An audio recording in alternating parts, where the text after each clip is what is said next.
When I was 15, I guess, I entered Amsterdam for the first time. And for me, it was just magic. Everything was there. Every color, every energy. And I moved there when I was 23, after I graduated university. And I never left. That's Geerte Udo.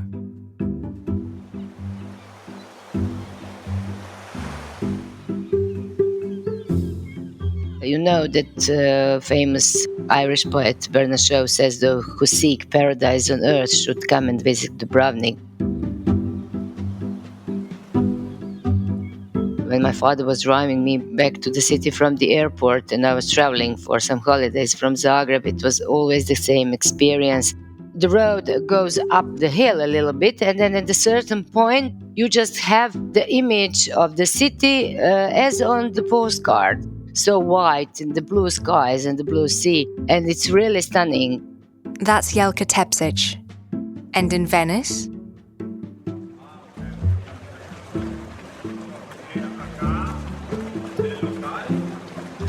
I think the most Venetian thing that you can do is you just take your time and walk around.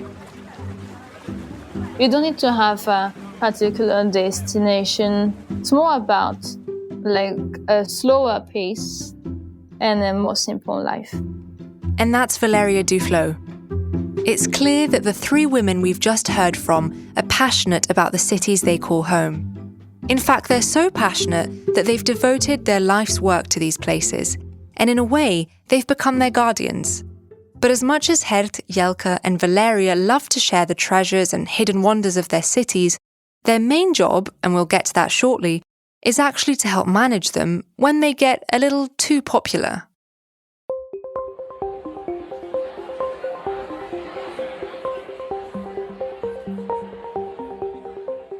Apart from being European cities with rich history, architecture and all-round heritage, what also unites Amsterdam, Dubrovnik and Venice is that they've become too loved, and some kinds of love can be stifling.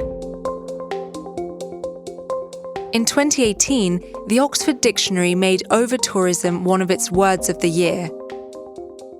Maybe it's not entirely fair to blame all our city's overcrowding issues on holidaygoers. In fact, it's estimated that over 70% of all urban spaces face congestion problems even without counting visitors.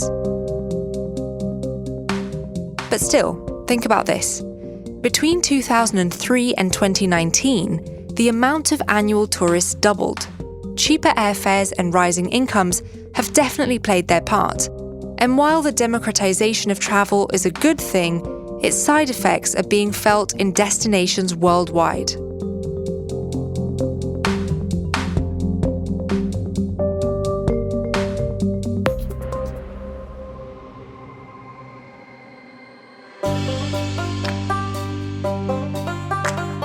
From the historical streets of a city being worn away by foot traffic, residential areas turning into havens for drunken tourists, and holiday rentals pricing locals out of their own neighbourhoods, is there anything to be done about places becoming too popular? On this episode of Common Ground, we're telling a tale of three cities. We're trotting across some of Europe's most visited destinations, Amsterdam, Dubrovnik and Venice, to learn how city officials, marketing minds and social innovators are taking steps to make destinations better for the travellers they attract and for the people that call them home. Stay with us.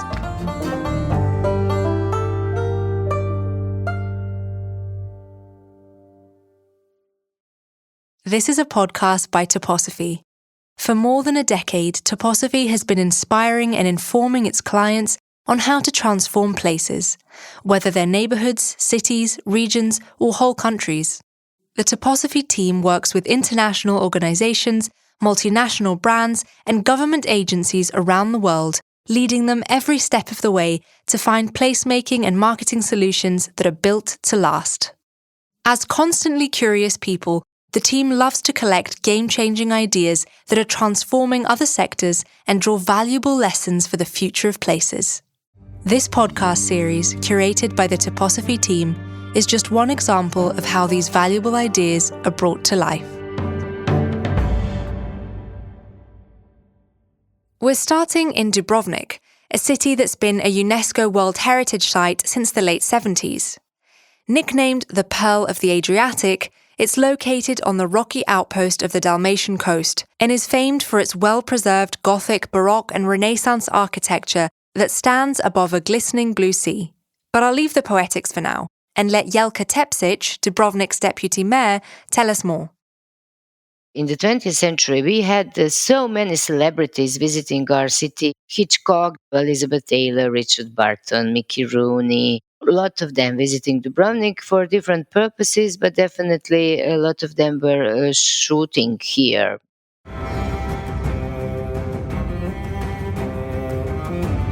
If you've watched any of the hit TV show Game of Thrones, you probably also know Dubrovnik, even if you don't know it. It's the setting for the show's magical home of royalty, King's Landing. Over the years, Dubrovnik's almost surreal beauty has made it a favoured location for film and television studios alike.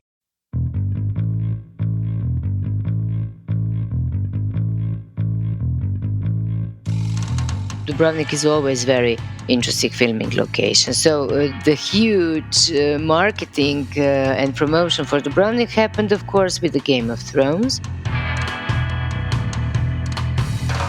I must stress that nor the city, nor the tourism office invested in marketing money for the promotion of the city. It happened by HBO and by Game of Thrones cast and the staff itself, because they used to take photos and Instagram and Facebook, and so Dubrovnik just turned to be very popular. In 2016, things got serious. UNESCO threatened to remove Dubrovnik's World Heritage title if it didn't commit to curbing its levels of tourism. The idea was the profit was in the middle of everything, let me say that way. Even for the port authorities, even for the local authorities, it was very bad destination management, or it was not at all destination management, and the problem escalated. We were facing quite huge overcrowding and a lot of tourists arriving with very bad flow, with no organization at all. Of course, Dubrovnik already had its issues with tourism and day trippers, but there's no doubt about the entertainment industry's influence. And it's not just Dubrovnik. Iceland, which was also the setting for Game of Thrones, saw tourism triple over the 5-year period of filming. Geotagging on social media platforms like Instagram and Facebook has also helped make the world's best-kept secrets not so secret anymore.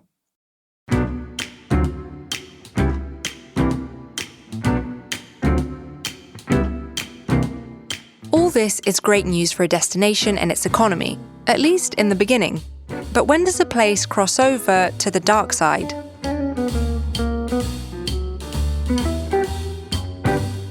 So if you look at the history of Venice, Venice has always been quite an open city, quite a cosmopolitan city. It's a city, we must not forget, of merchants, of tradespeople. That's Valeria Duflot, co-founder of the social enterprise Venezia Autentica. And so they were really, really happy to have people from the entire world coming to Venice. It was at the crossroad of the East and the West, and you had a lot of tourists before, back in time, coming to the city.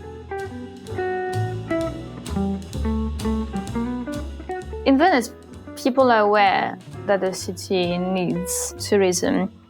Many also agree that tourism can't stay the way it is today, consuming the city and not leaving money, not bringing a positive contribution to the city. So people know that we need to move away from that and see that the value of tourism is in the visitors who are spending their time and their money in the right place. What was always at the heart of tourism practices has been to aim for growth, increase in arrivals. Valeria's right. Until recently, most destinations' tourism strategies were based on growth. And so things grew.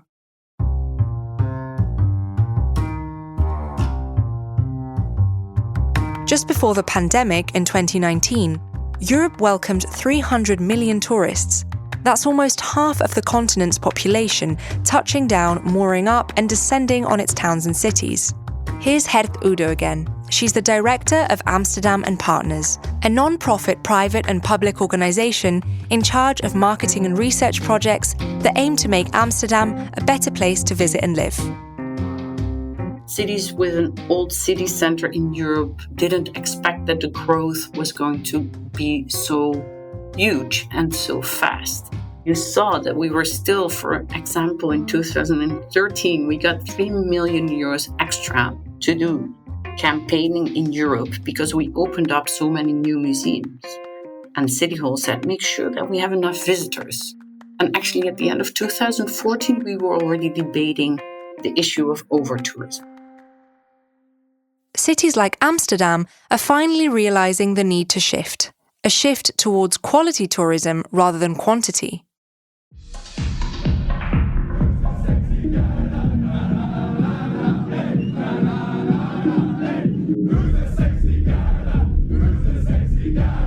One of the most notorious neighbourhoods in Amsterdam is Duflot. You probably know it better as the Red Light District, a place famous for its nightlife and its more relaxed attitudes towards partying, prostitution and drug consumption. We love the nights of Amsterdam. They're also part of our freedom and our creativity. But we have to make sure that it becomes a nightlife that adds value again to our identity and our bustling city instead of a nightlife that really harms our quality of life because it's just about beer consumption, pot consumption, and yelling on the street and peeing on our doorstep. So there is, of course, always this balance because we do not want to penalty people up front. We want to be an opening and welcoming city.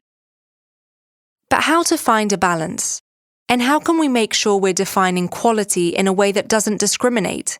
While you can't ban a certain type of tourist, there are ways to discourage certain behaviours.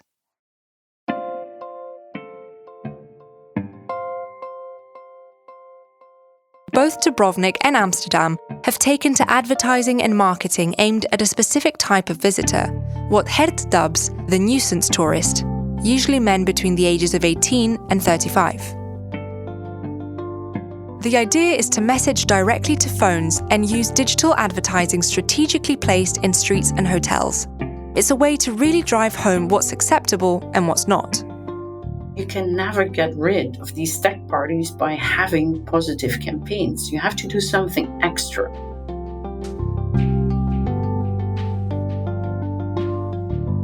One is that we try, and that is the most difficult part, to influence the awareness of people that come to the city only to party.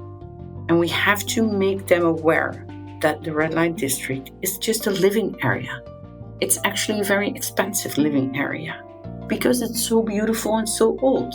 We had a campaign on their boarding passes, we had it on the airport, we had it in the hostels or the hotels where they stay overnight. We even had it in some bars in the Red Light District that were willing to help us in this issue. We work closely together with City Hall and the police department. What do we do with the enforcement side? Because we can tell people, please behave, and if you don't behave, you get a penalty. But if you never get a penalty, it's an empty promise. Messages of what is and isn't allowed are displayed alongside information on how much it'll cost you if you're a rule breaker. And it's not cheap. Being drunk in public will set you back 95 euros, and urinating in a canal might seem harmless, but it will cost 140 euros.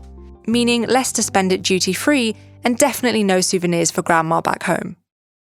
This close relationship Amsterdam and Partners has with City Hall is part of its wider holistic approach to managing the destination.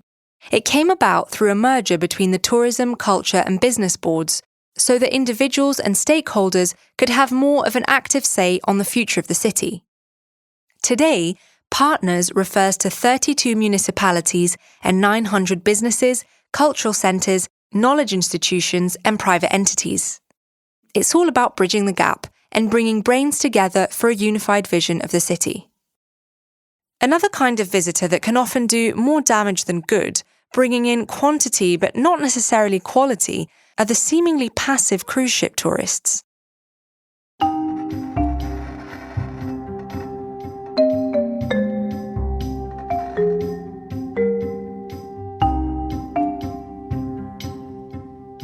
They've come to be known as the $0 tourist. With accommodation and food largely taken care of by the cruise ship and travel agencies, the economic value of these tourists is limited, and for smaller ports like Dubrovnik, the pressure on infrastructure is very real. Not to mention the amount of noise, air, and land pollution that cruise ships bring.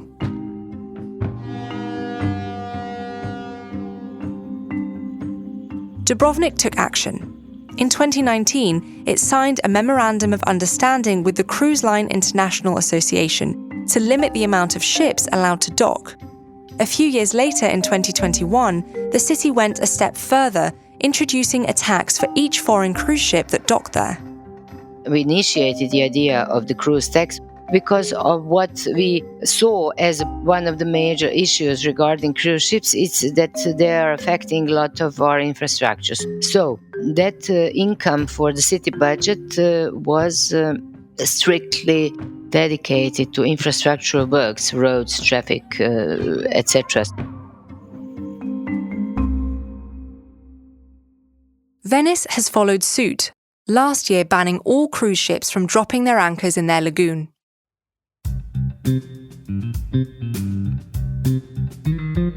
Plans are in the works to limit all types of day trippers entering the city, whether by land or boat.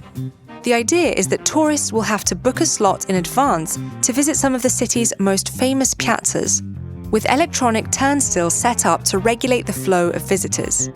Of course, residents would be granted free access with their own QR code.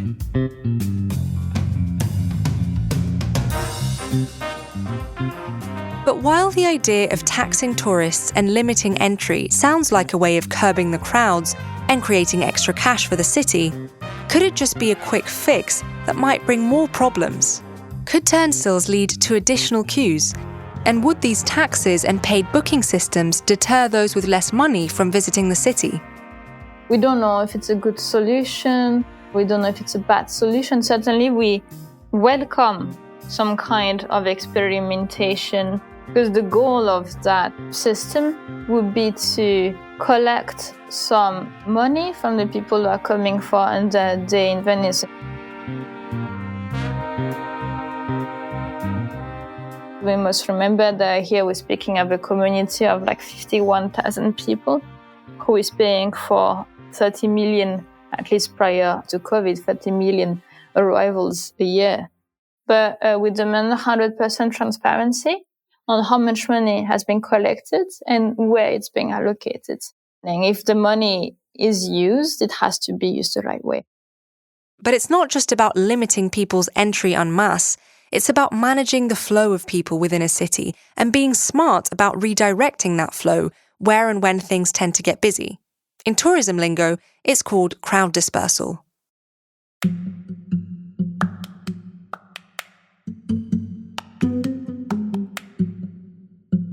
In Jelka's Dubrovnik, crowd dispersal tactics take the form of an effort to brand the entire city and the places around it, rather than just its historic centre. It's simple. Take the pressure off the parts of the city that are most crowded and spread interest and wealth to less visited but often equally interesting areas. The most visited part of Dubrovnik in general is the old city of Dubrovnik, and one can walk all around it with spectacular views and fortresses and all other types of attractions of historical buildings, churches, palaces.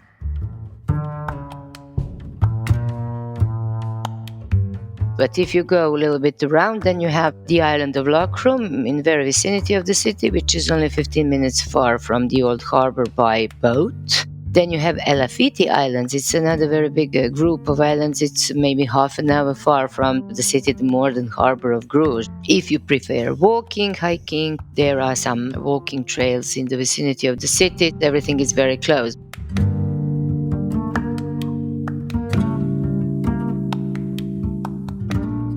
At the heart of these dispersal tactics is the collection of data and the use of smart tech.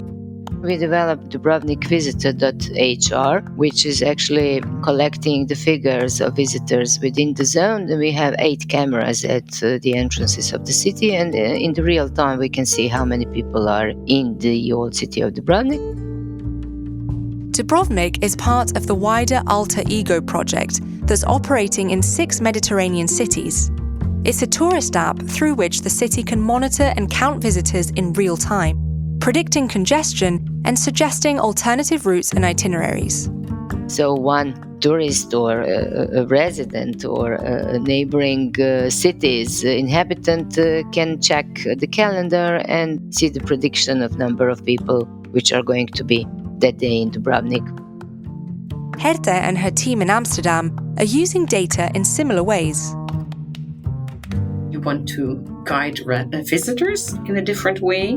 Is it easy for visitors to travel? Because we know, again, from data, that people are quite lazy. So if they can hop on a bus and have a direct line to another destination, they're more than willing to do so. If they have to switch bus train, they don't, because it's too complex. So you really have to make sure that you have enough data and technology. We saw in the data that a lot of irritation from residents, if it comes to visitors, is when we are on our bikes on our way to our work, to our schools, or back to home. So you can see that it's not only the visitors that create pressure on public space, it's a combination of residents, commuters, and visitors alike. While decisions and insights from government and city-led initiatives are necessary, there's also room for grassroots approaches to tackle the long-term effects of overtourism. And that's just what Valeria is doing in Venice.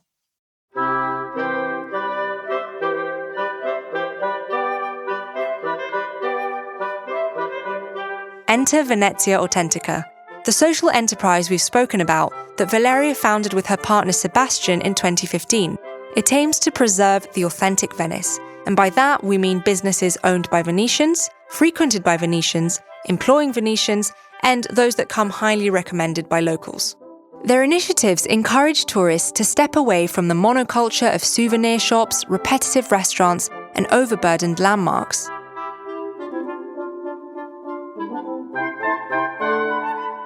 Since it started, the enterprise has helped digitize and promote over 150 Venetian businesses, bringing in an estimated €3 million to the local economy. And their reason for starting it was a rather personal one. Sebastian, who is my partner in crime, used to work in his family business. That was a business that was really successful in the 90s. People were queuing, a bit like it's an Apple store. They were like queuing outside to be able to enter. They had to lock the door to be able to serve people. And they were selling like fashion, like made in Italy, made in Venice fashion, right? But that's a business that was doing very well, that was providing jobs to the brothers and sisters for a couple of generations and the employees and so on. And although everybody's still wearing the clothes that they were making, it had to shut down. This is one of many stories of small artisans and independent retailers that have been priced out or rendered obsolete in touristic areas, and there are many more bound to perish if we only think of tourists as the ultimate end consumer. When the city starts losing all of those family businesses, those small businesses, when you start losing the artisans here and there, and that there's no longer a good restaurant, bar where to spend time and socialize, what happens is that people leave because they don't have reasons to stay because, well, there's no place where to hang out together. The city that they used to know no longer exists. What happens is that there is no longer opportunities created for decent jobs for the younger generations. So when all of them disappear, the tradition disappears. That means that part of the identity also disappears.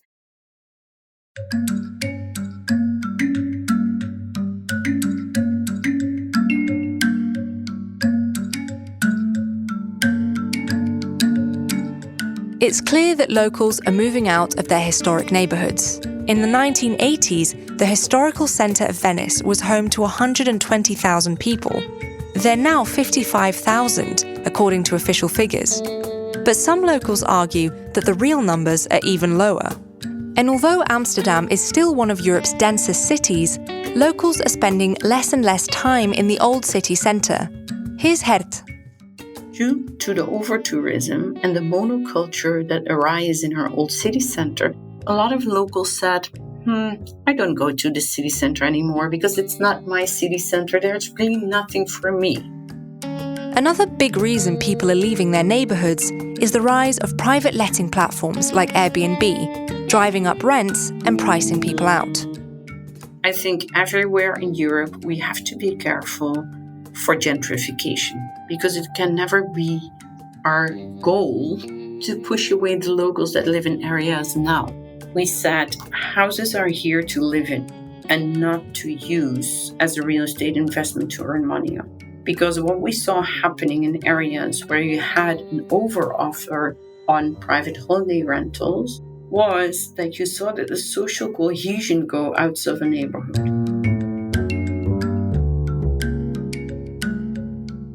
You saw a nuisance taking over. You saw the garbage was on the street every day, so the streets became more and more dirty. So there were a lot of things connected with the movement of private holiday rentals that really harmed the livabilities of these areas.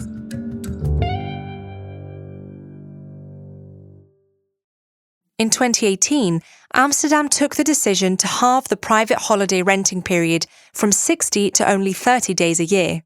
In 2020, it went a step further, attempting to ban short-term holiday rentals completely from 3 districts in the city centre. The ban was brought to an end a year later, so the initial plan failed, but it's still hotly debated.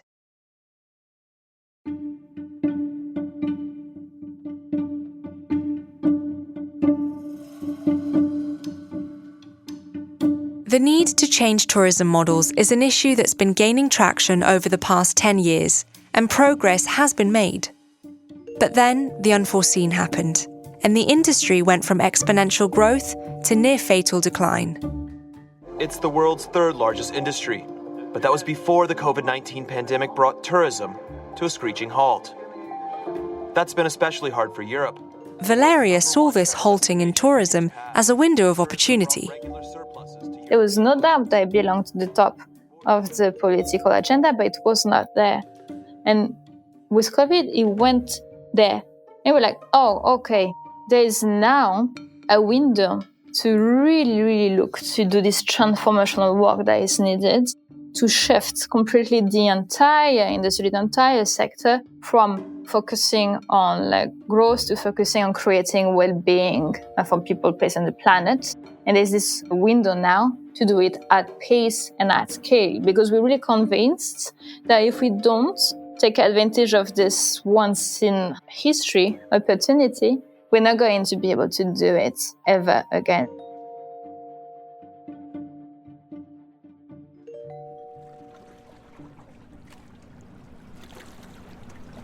I think most people in Venice had very mixed feelings about COVID, because you had this opportunity to walk around the city and enjoy space. At the same time, you had the daunting feeling when you were taking a walk in the evening that the city is really empty. Like many people were like, there's no way there are still 50,000 people living here. Many people were saying it's probably more like 30,000 people, because you would look up and see no lights. And there was this constant knowledge of the fact that despite a small minority, most of the people here were going to have such a hard time surviving this period. So although it looked like beautiful, you would walk around very much aware of the fact that it was almost a death sentence. This bittersweet feeling resonated throughout most cities that struggled with overtourism. On the one hand, the pandemic offered residents a much-needed breather. On the other, it suffocated much of the local economy and revealed just how empty these places were once the tourists were gone. Herz Amsterdam was no different. First few months, for a lot of Amsterdam people, we took our bike and we went to the old city center, and we had this goosebumps, like, oh, look how beautiful it is. But a lot of people also said, yeah, but then the city becomes decoration, and we are not living in a decorum. We live in a lively city where energy bubbles, where creativity sparkles, where entrepreneurs work, where we can welcome visitors.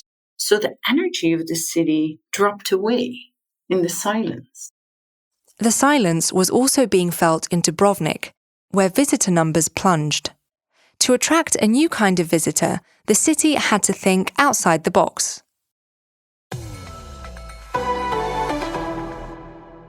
Did you ever try working and traveling the world at the same time?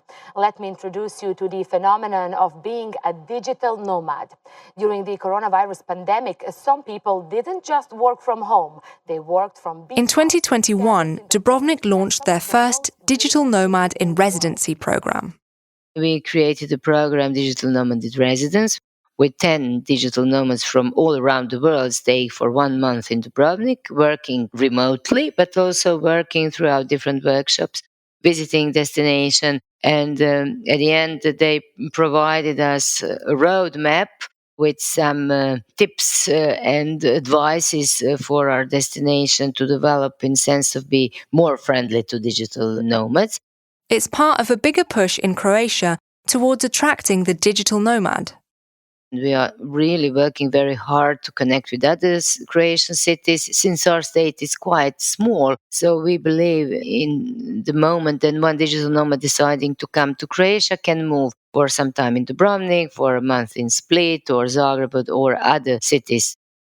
These nomads stay longer than the typical tourist, adding value locally, and they come during the off-season, keeping the visitor economy healthy all year round.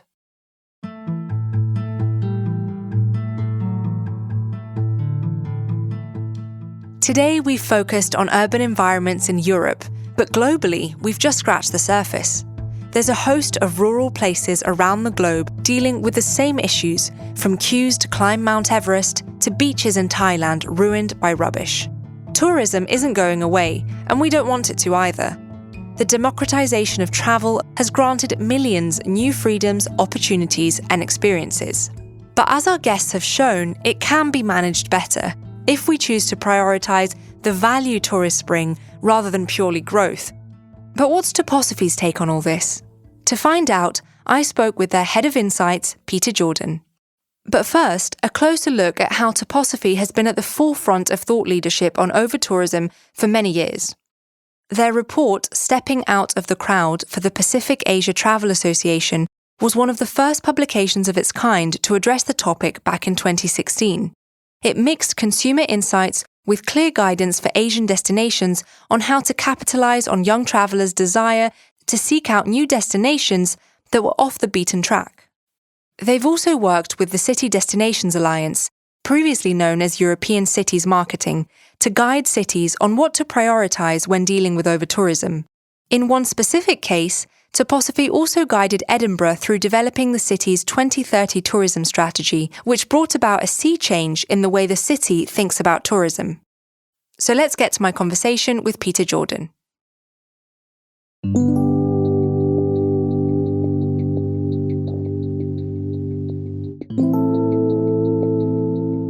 We always used to think that for a long time, many in the tourism sector have been guilty of saying that tourism has always been good for everyone, everywhere, all the time. But as we've heard today, that's obviously not true. And that's not true all the time. Overtourism is kind of the opposite of what we could class as sustainable tourism. It's clearly unsustainable. Well, my name's Peter Jordan, and I'm head of insights at Toposophy. Been working with Toposophy for many years now and leading our international projects. And I'm based in Amsterdam, where I've been living for the past 10 years. We could have used you to do some of our reporting for this episode then. So it turns out. Let's talk about the pandemic. We all know how cities were completely transformed. They essentially emptied out. And now that many countries are finally loosening COVID-related restrictions, what are your predictions, Peter? Will over-tourism be coming back to pre-pandemic levels? Where does it leave us? What do you think we can expect? For the past 2 years, of course, we witnessed the global slowdown or almost complete stop in tourism, something which none of us really ever imagined we would see. Of course, we saw some unprecedented situations there with airports that were completely empty and streets that had previously been completely bustling with travellers were laying silent. And yet, the interesting thing that is, of course, now it's natural during that time that many people were questioning whether over-tourism would come back. Having seen it completely stop, and then obviously having seen what has been quite a difficult restart in travel, people have been asking, understandably, so is this going to happen again? And to be perfectly honest, my only conclusion is that yes, it probably will. It may, of course, take a slightly different shape in some different places. But from the past few months, we've seen very busy airports. We've seen people often with money saved away. Consumers are facing a difficult challenges when it comes to the cost of living. But at the same time, the pandemic allowed many people to save. And we're now in a period when many people want to spend that money, especially on getting together, on going away and having different experiences overseas. I'm curious what your thoughts are on this relationship between tourism and urban growth. What have we learned, do you think, from the cases that we've heard and from your work about what that balance should be? Tourism has been growing, cities have been growing, and this again makes it inevitable that we're going to see some conflicts. We've seen them already around, for example, the use of public space, the availability of affordable housing, the availability of good quality local services. All of these have a relationship with tourism. Tourism, of course, places demands, it places burdens on places. And I think in the past, we haven't probably talked about that enough. We haven't talked about, obviously, the environmental impact enough or the social impact enough. Tourism in many places was often an activity that just sort of happened in the background, and local people didn't really think too much about it, unless, of course, it was a key pillar of the economy. But as we've seen tourism steadily grow, and we've seen some of the impacts of, often unintended impacts happening for local people, it's natural that they are going to start asking very serious questions about it. And of course, this is also occurring at a time when, as a global population, our minds are increasingly focused on things like the availability of resources and like global heating as well. And these are all issues which we have to address as one together. We can't really deal with them as separate issues. I know you wanted to speak about the role of authenticity when it comes to discussions around tourism management. And that's something that we heard a lot from the case of Venezia Autentica, who are trying to make the city more authentic again. How do you perceive the term authenticity, and how can destinations preserve their local character when they constantly have to cater to the needs of visitors? I don't think that anyone can or should own that term or decide what that really means. It has to come as a process of in-depth process of talking to local people and getting their input on this. We've heard, for example, from Geerte in Amsterdam, who mentioned the word monoculture, and essentially meaning the way that, every city ends up with roughly the same collection of shops, or that you get a certain type of one shop, let's say a souvenir shop, or in Amsterdam, sometimes there's challenges with waffle shops and places that only sell one particular product that don't really bring value to local people. That's also, termed as monoculture. And it's something which many very touristy cities are kind of afflicted with. And again, it was one of these situations which sort of seemed to come about organically, probably with city authorities, local people at first not really worrying too much about its impact. But when it spreads and it becomes quite endemic, then obviously we see a very different situation, and we see a situation which really has to be managed. And Peter, we've discussed this before, but as you know, we chose to focus this particular episode and explore over-tourism using case studies that are all from Europe. What do you think European cities perhaps have in common? And do we have to acknowledge the fact that, presumably we should, that other places around the world far beyond Europe are facing similar issues that perhaps manifest in different ways and with different solutions? What are your thoughts on that? We often hear the same cities crop up, or we certainly did before the pandemic, when it comes to talking about over-tourism or rapid tourism growth. So, we'll all have heard cases such as Barcelona, obviously Amsterdam. We heard Dubrovnik as well today. Other cities, you've got Venice, which we've heard from as well, but also Lisbon, Copenhagen, Edinburgh. Now, they might all be quite spread out and, geographically far apart. But if we think about it, they are all ex-trading cities. Obviously, some are still very popular ports as well. Ports, of course, generally bring cruise passengers as well. So that's the theme we've heard about how some of the cities are such as Dubrovnik, are going about managing that situation. But they're also historic cities with narrow streets, and that can make obviously sometimes a challenging environment to handle large numbers of people. They are densely populated cities as well. So a lot of people often living in the city centre, and those people obviously have very strong feelings about where they live. But this issue of strong identity, historic environment, UNESCO protection, they actually have a lot in common. So, perhaps it's then really unsurprising that we often hear these cases. At the same time, we have to remember that overtourism is not, of course, only limited to cities. You mentioned as well beaches in Thailand. There's much more rural and coastal locations, very quiet ones, which can quickly become overwhelmed if they're not prepared, or if, sudden large numbers of people want to visit them.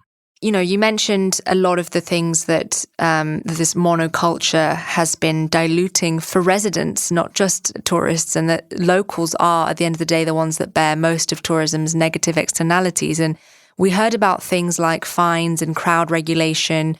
What about any other mechanisms on your radar that you think cities should be using more to try and curb over-tourism? For cities which are perhaps not there yet or are worried that this could happen in the future, collaboration, it's a word that's thrown around a lot in tourism, but is absolutely an essential one. And at a time when emotions are running very high, it's more important than ever. It's very important to bring people to the table, sometimes facilitated, and to establish, forgive the pun, some common ground, because that's not always easy. And ultimately, it's really important for all stakeholders to get around the table and to agree on why it is in everyone's interest to restore that quality of life for local people and make sure that that quality of life is well protected.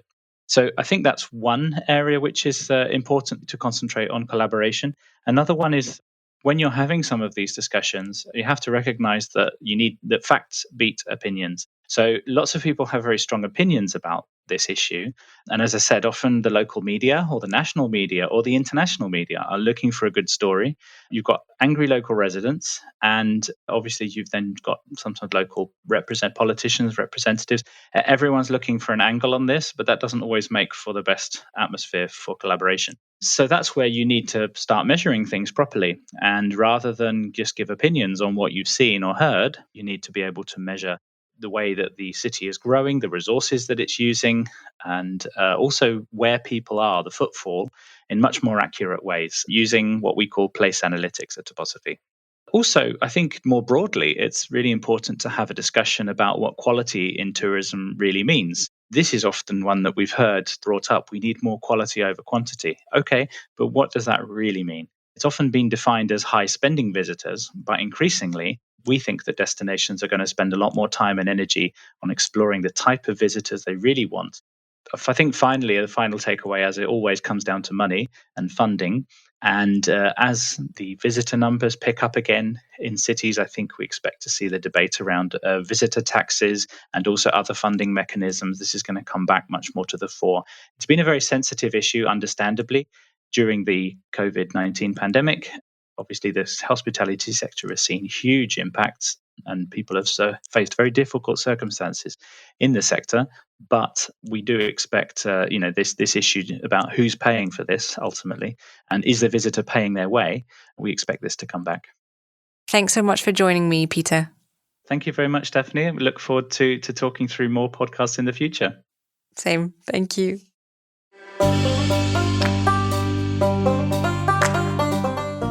If you believe in what you are doing, then you will be successful. That's my personal opinion. We do believe in what we are doing. It's very hard work, it's very slow, but at the end of the day, you are happy because we made the change. You feel that you're helping people to experience something that is meaningful, but you're giving them the opportunity to make a positive impact on each other's life. The biggest issue is that you cannot change this overnight. We have the policy, we have the vision, but to execute it, it will take some time. One of my biggest wishes as well, that our residents will rediscover and discover their own city better. Because again, first and above all, cities and metropolitan areas are built for people to live there happily. And if they do well, they can welcome visitors as well. Thanks for listening to this episode of Common Ground. Next time, you have these abandoned houses that aren't being looked after, that are crumbling. And so some really bright Italian said, well, why don't we sell them for €1 to foreigners with the idea that they would come back and repopulate the town and start building community. We're exploring what happens when our rural towns become deserted, and more importantly, how people are reversing the trend. I'm Daphne Karnizis. Thanks for listening.